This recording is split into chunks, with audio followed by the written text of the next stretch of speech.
ये क्वेश्चन लेके आए हैं एसएससी सीजीएल के। जो क्वेश्चन है 2023 के, कल भी हमने किए थे। आज हम फर्दर 5 क्वेश्चन और लेके आए हैं।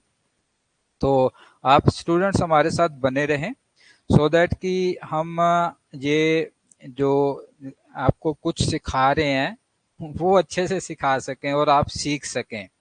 सो स्टूडेंट्स, यहाँ पे इसको रीड करने से पहले तो यहाँ से पहले ये स्टार्ट कर लेते हैं। That is know your English, pronunciation of apparatus।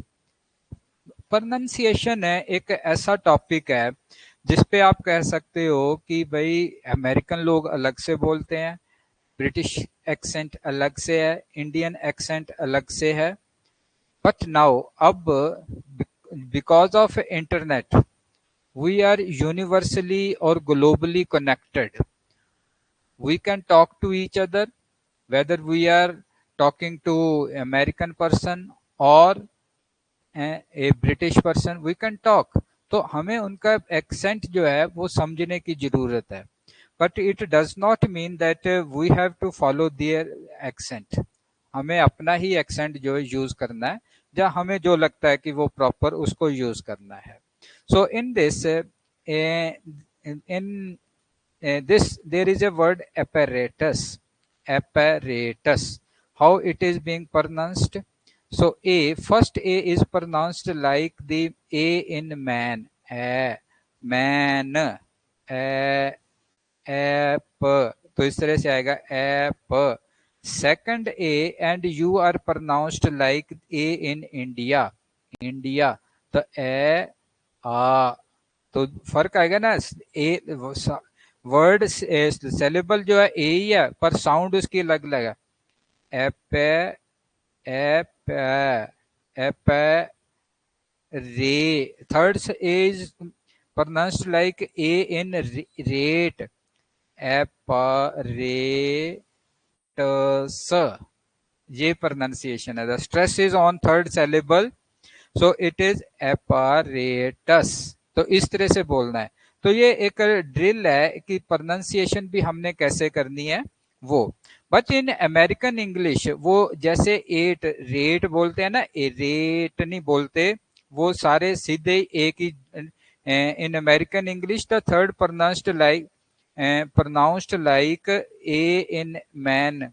Please note apparatus is not countable noun, it is। तो अमेरिकन इंग्लिश में बोला जाएगा apparatus, apparatus, apparatus, apparatus, apparatus, apparatus, apparatus। तो ये सारी साउंड ए की वही है, तो ये उनका है। बट हमें apparatus, हमारी जो प्रोनाउंसिएशन है apparatus।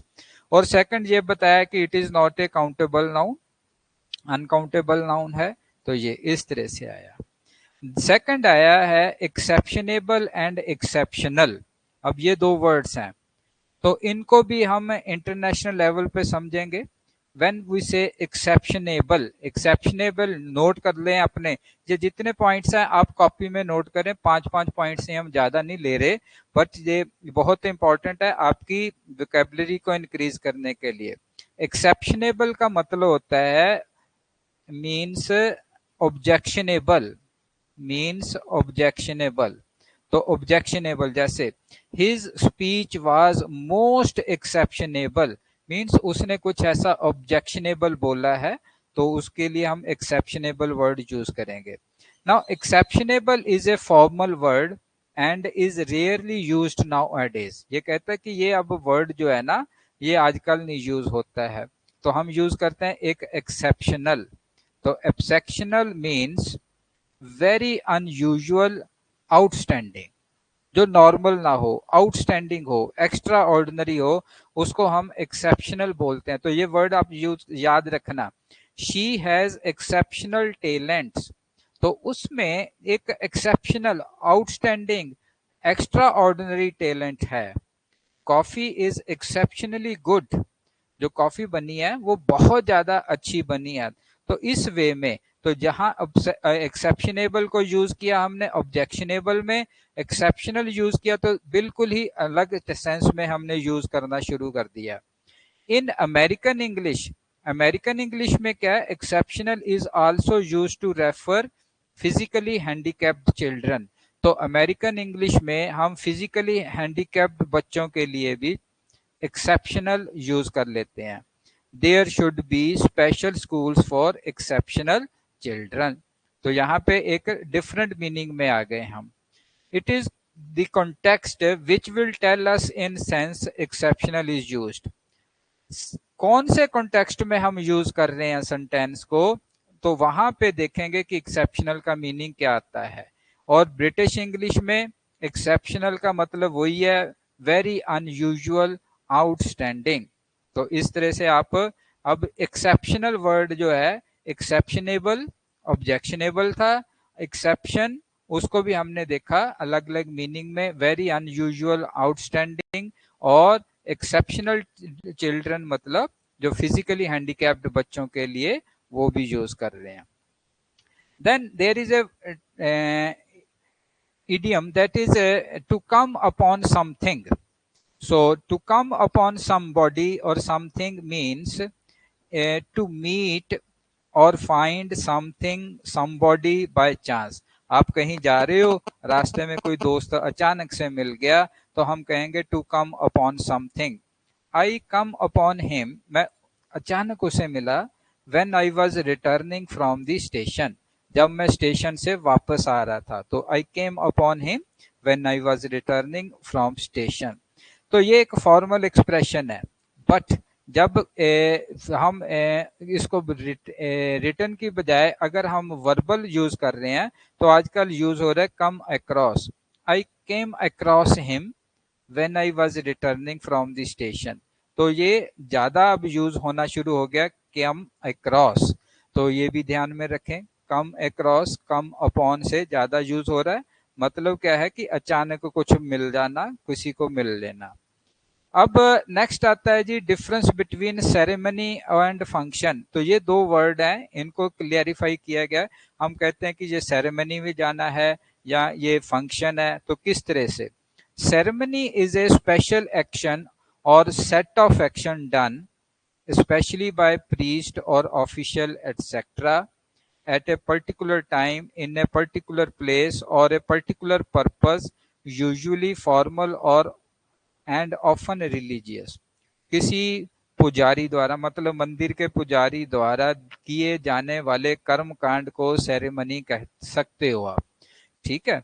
या किसी ऑफिशियल द्वारा कोई जो किसी पर्टिकुलर टाइम पे, पर्टिकुलर प्लेस पे या किसी पर्टिकुलर पर्पस के लिए किए जाने वाला काम जो है, एक्शन जो है, उसको सेरेमनी कहते हैं।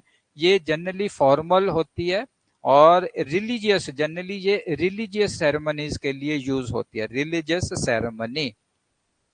जैसे हम कहेंगे कि I watch the opening ceremony of Olympics on TV. तो मैंने टीवी पे ओलंपिक्स की ओपनिंग सेरेमनी देखी। तो इसको एक ऑफिशियल जो है इसको ओपन अप करता है, स्टार्ट करता है, ओपन। तो उसको आप फंक्शन नहीं कहेंगे कि फंक्शन है वो। Japan is well known for its T ceremony. T ceremony के लिए जापान जो है वो वेल नोन है, फेमस है। तो इसी तरह से there are certain prescribed rules, कुछ प्रिस्क्राइब्ड रूल्स होते हैं which have to be followed in certain order during a ceremony. तो पुजारी को पता होता है कि कौन सा रूल्स है और किस स्टेप में इस सेरेमनी को, एक्शंस को करना है, वन बाय वन। तो उसको सेरेमनी कहते हैं। अब सेरेमनी का मतलब ही है ट्रेडिशन, परंपराएं, परंपरा, जो परंपरा से चलता आ रहा है। तो इसको जो ये जो एक्ट है ना, इसको कैसे सीखते कैसे हैं, one generation to another generation. हमें पता है कि जो माथा टेकना है, मंदिर में जाना है, वहां बेल लगी है, घंटा है, उसको बजाना है, माथा टेकना है, किस तरह से जो स्टेप बाय स्टेप ये सारा कुछ करना है, दैट इज सेरेमनी। तो ये वर्ड सेरेमोनिया एक लैटिन वर्ड है, सेरेमोनिया, उसका मतलब ही है रिलीजियस वर्शिप, जो धार्मिक पूजा पाठ से रिलेटेड है। पर अब ये सेरेमनी जो है वो एक गंभीर अफेयर है, सोलेमन अफेयर है। गंभीर मतलब सिंसियर, आप ऐसा नहीं कर सकते कि ऐसा कर ले वैसा कर ले, नहीं। तो जैसे फ्लैग होस्टिंग सेरेमनी, झंडा फहराने की 15 अगस्त को जो सेरेमनी होगी एक, वो झंडा फहराने की होगी, प्राइम मिनिस्टर फहराएंगे। वो एक प्रॉपर सेरेमनी है जिसमें हर एक चीज नपी तुली होगी। उसको सलामी मंच पे सलामी दी जाएगी, आर्म्ड फोर्सेस उसको सलामी देंगी। फ्यूनरल सेरेमनी, जो दाह संस्कार है, मतलब मरने के बाद संस्कार है, उसको भी सेरेमनी कहा गया। उसमें एक स्टेप्स है कि ये किया जाएगा, ये हर धर्म के अपने अपने स्टेप्स हैं। तो फ्यूनरल सेरेमनी आ गया। अब फंक्शन क्या है? फंक्शन कोई भी पब्लिक सेरेमनी या ओकेजन हो सकता, पब्लिक जहाँ सोशल गैदरिंग हो सकती है जो लार्ज होगी, फॉर्मल और इम्पोर्टेंट वन। जैसे ये कहा जाएगा कि minister has to attend several functions every day. एक मिनिस्टर को हर रोज बहुत सारे फंक्शन अटेंड करने पड़ते हैं। तो उसमें सेरेमनीज नहीं है। कई बार फंक्शन अटेंड करने पड़ते हैं, सेरेमनी तो एक मुहूर्त निकल गया उसी टाइम पे होगा। और फंक्शंस में क्या है, कभी 2 घंटे लेट हो गया, 1 घंटे लेट हो गया, पर वो गैदरिंग है, चलता है काम।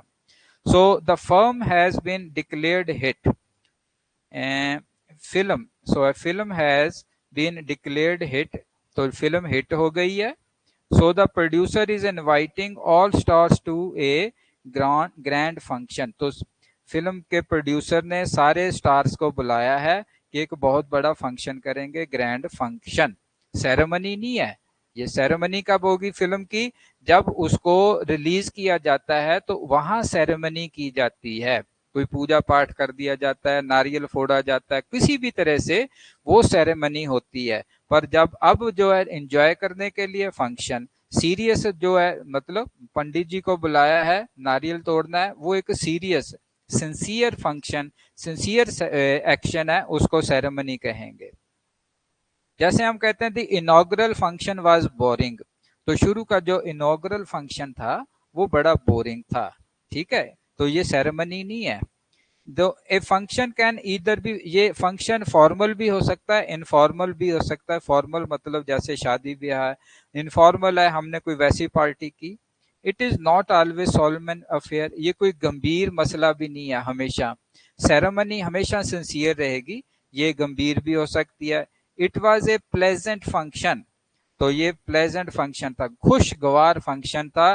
पर अब जो बच्चे, जो हम कहते हैं ना कि एग्जाम में आता है कि करेक्ट करो, तो हम कभी नहीं कहते, ये ध्यान रखना, it was a pleasant ceremony.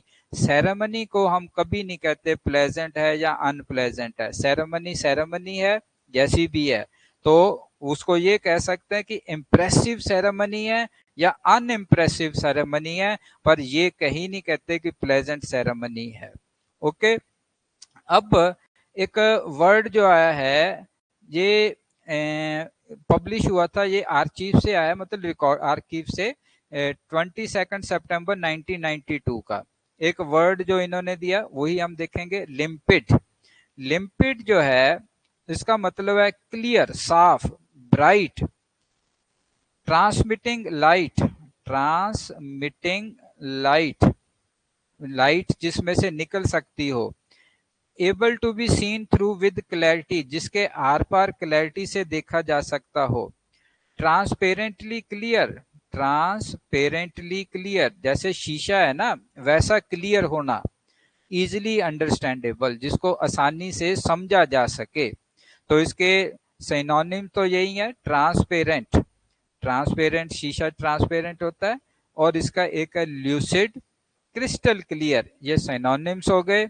और इसके असर जो है, यूजेज है, वो she writes in A लिम्पिड style.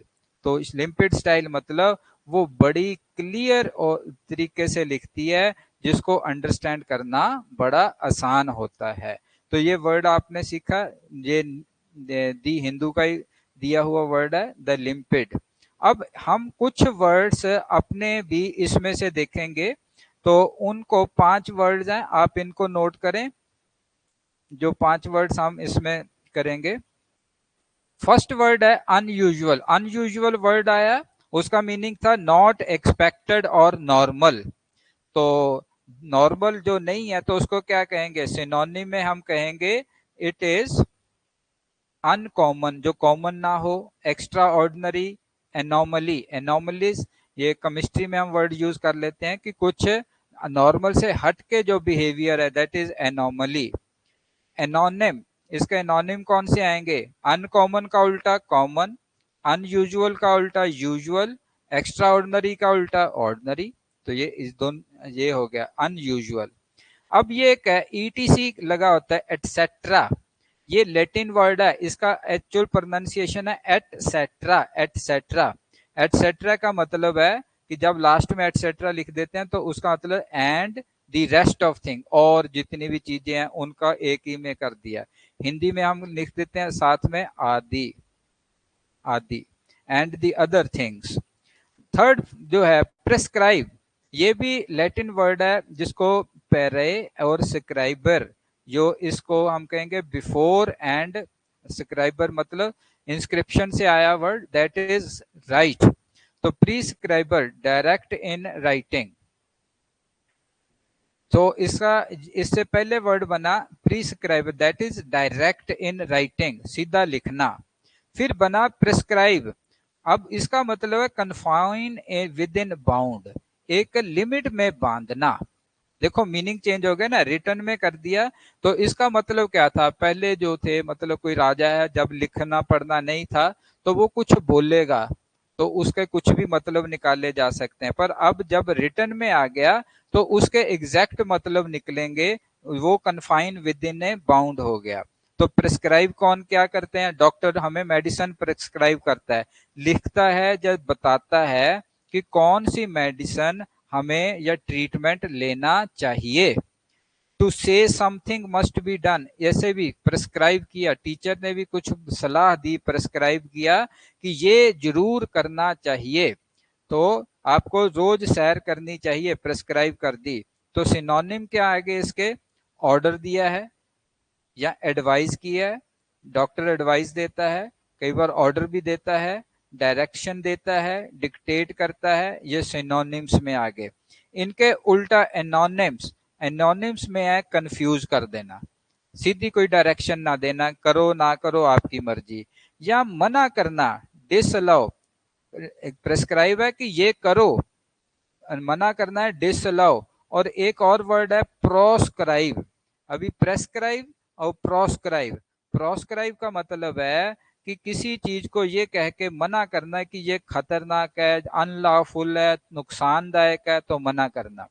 Prescribe का उल्टा हो गया प्रोस्क्राइब, तो ये याद रखना। सोलेम, एन साइलेंट है, सोलेम गंभीर, तो जैसे गंभीर कोई बात हो रही है, डिग्निफाइड सेरेमनीज, सिंसियर, वहां पे सोलेम।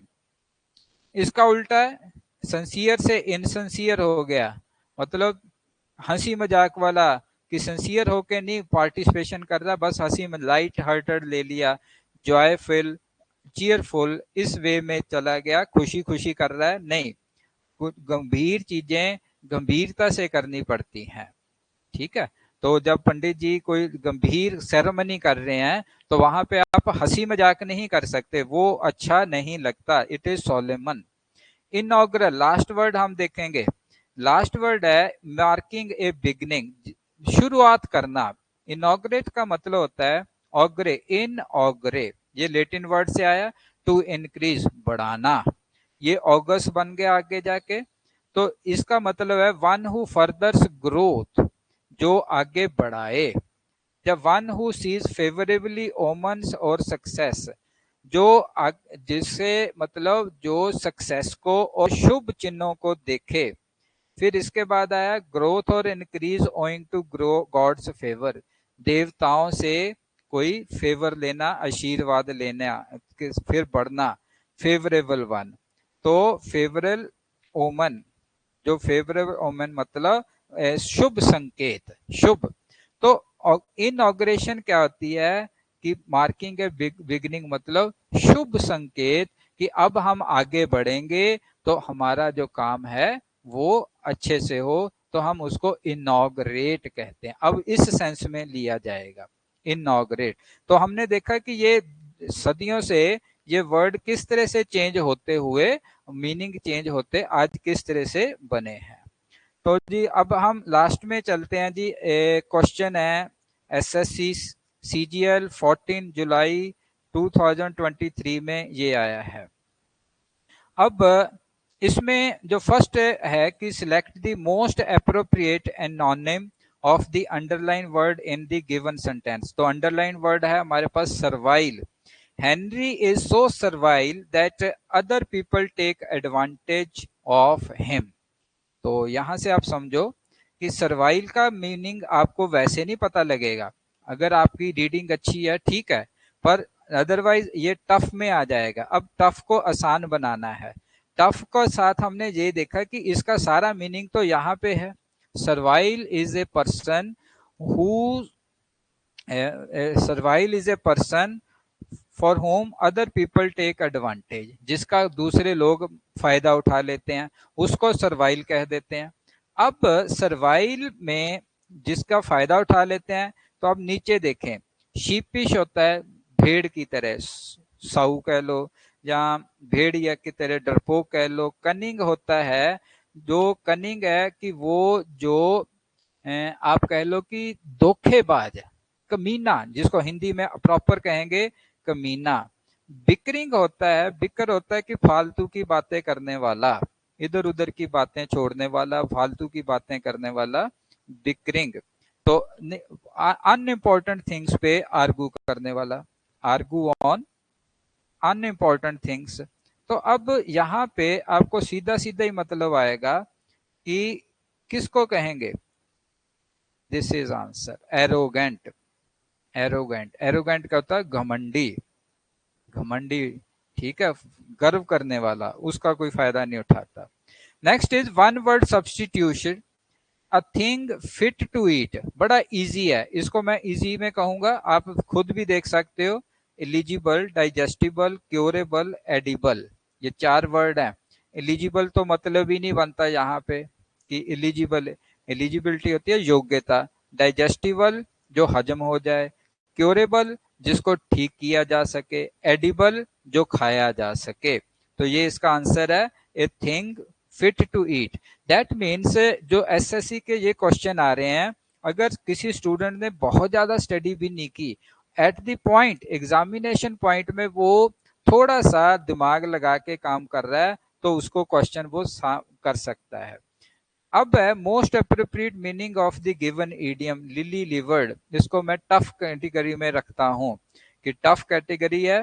तो टफ कैटेगरी इसलिए कि जिसने किसी ने सुना होगा, पढ़ा होगा, वो कर सकता है, दूसरा इसको नहीं कर सकता। इसका मतलब होता है वीक, कमजोर, वीक और कॉवर्डली, डरपोक आदमी, वीक एंड कॉवर्डली। तो जो डरपोक आदमी है वो, अब जिसको पता होगा वही करेगा। ब्रेव तो हो नहीं सकता, कॉमिकल है जैसे कॉमिक्स में होता है कार्टून, वो भी नहीं है।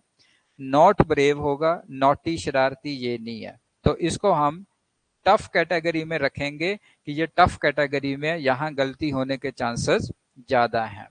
फोर्थ सिनोनिम चाहिए हमें जी। अब जीलस, ये भी अब मॉडरेट टू टफ कैटेगरी में है।